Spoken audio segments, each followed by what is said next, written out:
Those businesses must be vertical. What do I mean by an alternative economic structure? Chinatown is an alternative economic structure.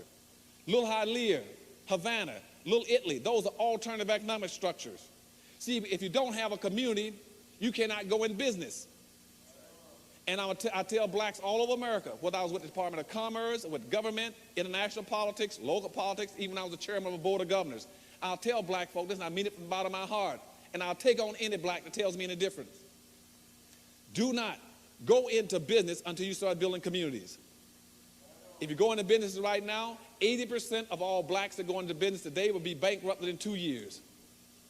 You can't make it. You can't make it if you don't have a community. Why can't you make it? Because without a community, you have no what, people? You have no, one more thing, no, not quite that yet. You have no market.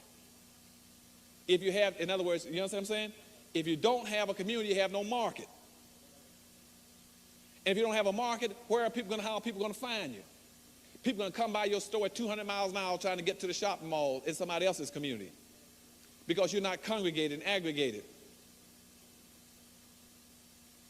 And see, don't think the other group's going to buy from you. We just got through with Chinatown, where blacks down there, with George Fraser and his people went over to Chinatown in Washington, D.C., and asked some of the white Chinese merchants, said, why don't you buy some products from us since you're in a black town here, right outside the black town, in Chinatown. Buy from us. We can sell you some of that same products you got on your shelves, 25 to 30% cheaper than you're currently paying for it. Buy it from black folk. And the North Koreans and Chinese said, no, we don't want to do that.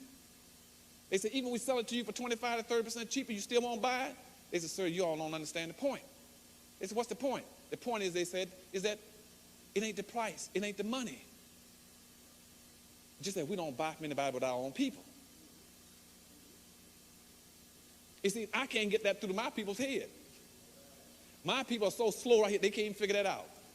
I said, why don't you play the same game, only buy from your people? Build your own communities and buy from your own people. So what we do, right now, we're about the 9th richest nation on earth with an annual disposable income of somewhere around $382 billion. We spend 95% of that outside our communities. 95% goes right into the white community. Your money is supposed to bounce 8 to 12 times before it leaves your community. Black money does not bounce one time.